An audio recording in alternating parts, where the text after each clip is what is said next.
สบายดีพี่น้องสบายดีFC ทุกคนพี่น้องแม่มันเม้นลาบอกกระสังสบายดีFC ทุกท่านยินดีต้อนรับเข้าสู่ช่องทั้งช่องยายเงิงและช่องสาวซุยบ่อใจเนาะพี่น้องสบายดีพี่น้องวันนี้มีหน้าเนาะผักเงินมาให้ซื้อขนมให้ยุกี หน้าเล็กพี่น้องเพิ่นฝากเงินมาให้ซื้อขนมให้ยูกิแล้วก็บ่มีแต่ยูกิเด้อพี่น้องยูกิ100 บาทน้องอี100 บาทแล้วก็น้องหม่ำ100 บาทแล้วก็น้องผู้ถือม้าครบน่ะ100 บาท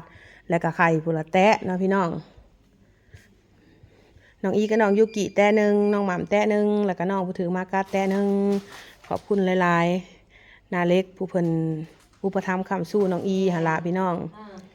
เพิ่นก็บ่ได้ป้าบ่ได้ถิ่มแม่นน้องอีบ่ได้ป้าบ่ได้ถิ่มน้องอีดอกลำค่อยลำได้ก็ชื่อเครื่องให้จะแม่นแต่ว่าก็เงินลาวแล้วซื้อสูตรนักเรียนให้คนนึงแม่เลือกเอาปีโป้น้ำแหน่เด็กน้อยมันมักปีโป้จัดให้คนละ100คนละ100หั่นนะขนมน่ะเบิ่งห้องเขาประมาณก็30บาทนำจ้ะน่ะคือว่า25บ่25แหละมีนั่งทงนึงไอ้อีทงนึงทงนึงข้าวหม่ำทงนึงเนาะนี่ละทงเฮานี่ปูละทงแล้วก็ขนมบันนี้ขนมยังนะอันนี้ได้แบบร้านเลยเนาะห่อ20 บาทเอาแหน่ทงนึงเอาคนละทงเนาะเอาทงใหญ่เอาบุละทงขีกเอาให้มันได้4ทงตัวได้นุ่งเสากับตัวได้แสบเอาตัวนี้น้ำแล้วก็เอาตัวนี้ซับน้ำมาราคาเดียวกันเธอเด็กหน่อยเขาหมักกินพวกเด็กหน่อยเมื่อนะเอาแบบนี้เขาน้ำอีร้อยยังมันกินแต่อันนี้เขาบอกให้มันกินมันจีกมาอีร้อยนะเอาขนมปลาหมึกค่ะเนาะน่าเจ็บมึงเนาะมันถึง100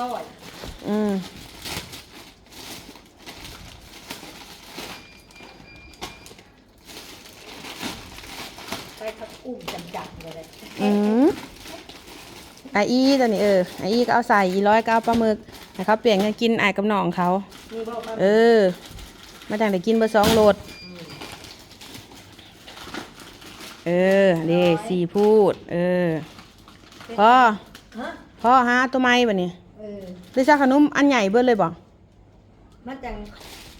ไปให้นะห่อละ20 บาทเอาขนมอันใหญ่เบิดซะแม่นี่มันจะพูดเลือกเอาตัวน้ำเอาม้วนน้ำมันก็20 บาทคือกันนี่บ่นี่ยังแหน่ได้นุ่งเสานี่เอาอันนี้น้ำนี่อันนี้ก็แซ่บเศร้าคือกันนี่ล่ะอันนี้ก็เศร้าไอเด้อมาเบิ่งนี่ล่ะมาไหลเนี่ยอะไรให้มันฮอดพูดละ100นะสิเอาใส่พูดละ100ครับนี่เก็บใส่อันนี้ก็20 บาทนะก็20 บาทตัวนี่มีแต่ตัว20 บาท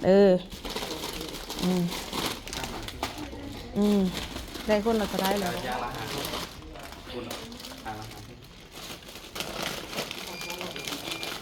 ถ้าก็ได้เท่าไรหากองหนึ่ง60 บาทถ้าก็ได้60 บาท40แม่บอกยัง40ก็เอาขนมใหญ่เลยแม่ขนมใหญ่ใส่อีกโลดนี่แต่ว่ามังกรเอาโลดแม่เอาตัวไหนใส่เขาโลด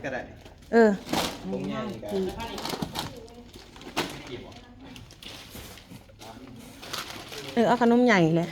มันจะพลุงไปเนาะนี่บ่นะพลุงแล้วมันกระแสบคือกันเลย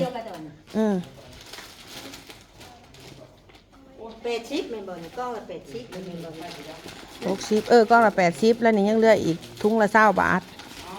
อีกก้องละ20 บาทมาม่ากันเลยบ่เอากระสังมาม่ามันได้จากถุงมาม่ากันยัง9 บาทก็ได้อันได้อีกเอาใส่ด้วยซะเอามาม่าซะนะ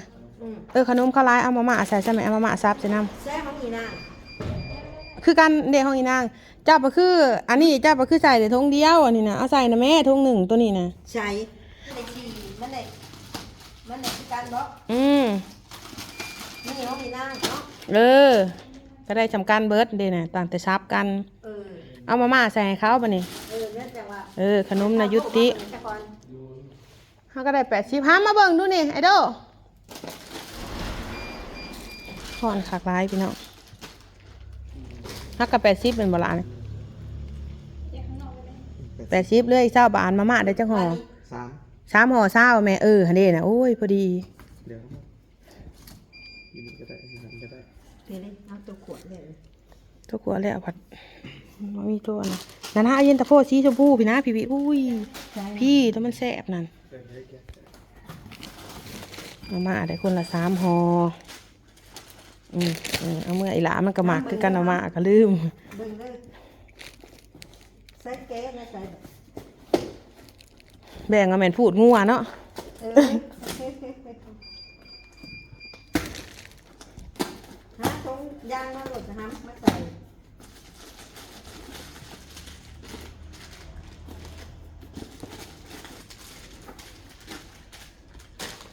วัดตัวได้น้ำมัน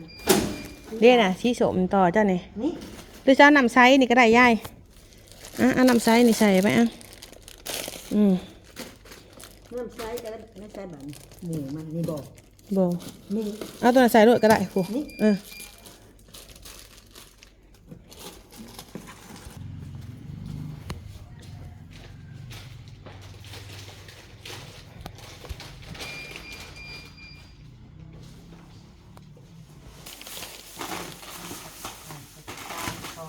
ขอบคุณหน้าเล็กละลายเด้อที่ซื้อขนมให้เด็กๆเนาะ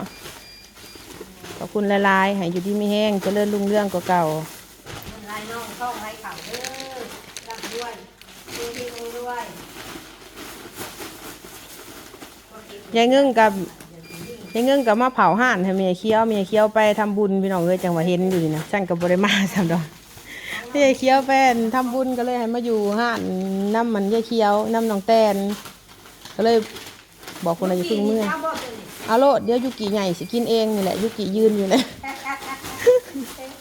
ยุกิซุยสิกินเองนะ นี่เอาไปเราทำสองคน ยุกิซุยสิกินเอง แล้วไปต่างบ้านตัวนะตัวนี้ห้องยุกิก็ห้องกีน้อย จะคือเอาโลดตัวนะ2 อันนี่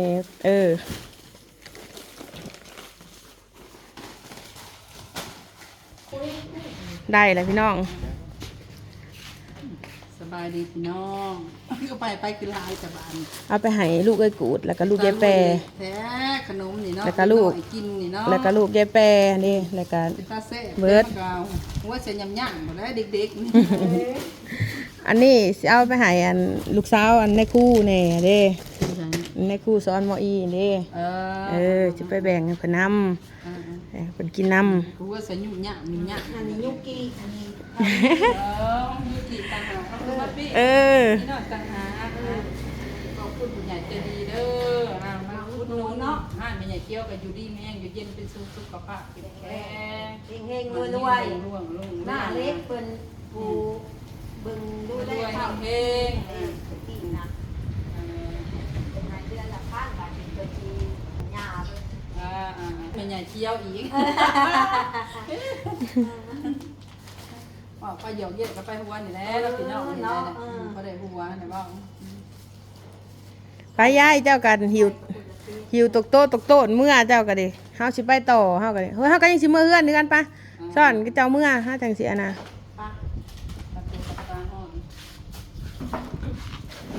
ไก่กับ จังสิไปพี่น้องเอ้ยจังสิออกไปหา ไปกับบุญละเต้เนาะ แม่นไข่เฮาได้ซะแม่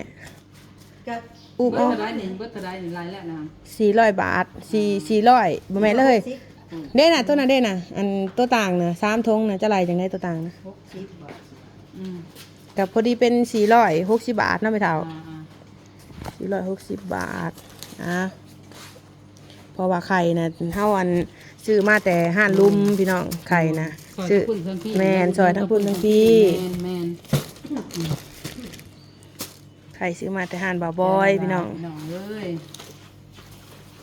ทั้งนั้นกับพี่ทั้งนี้กับน้องซื้อบทสองทาง พี่น้อง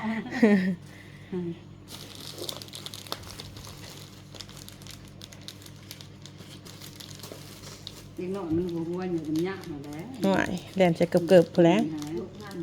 อ่า มันเอาเป็นเลย ไม่น้อยอะไร อุ้ยถุงหญ้าก็ว่าเป็น อ๋อ มาครบเพิ่น อ่า แล้วไปนี่กันแก้มวืดแก้มมาครบใจก่อน ครบใจ ครบมาอยู่โคชีครบแข่งมันบอก ครบมือ สักยาบอก ไปซัก ไปซักครั้งแรกเบิดล้านหนึ่งบ่ อืม ล้านกว่าบ่ล้านกว่าเลย3 เข็มเข็มละ500สิไปใช้มีแต่ตัดแขวมันแหละมันบ่มันหยอกนะไม่เฒ่า มันเขียวแหลม มันแขวแลมมันหยอกเด็กน้อยโดดสวบโดดยัง แต่ว่า มาน้อย มาหากันใหญ่ มาหากันใหญ่เลือดมันจังมาไหลมันก็เสียดจุดเต็มหนาเอิกอันนี้มันกัดนิ้วมือ กันหนีมือ กัดมือนาง มาตัวสีภูเขา พี่น้องก็ชิลาขีบจะมีจ้าสบายดี ดี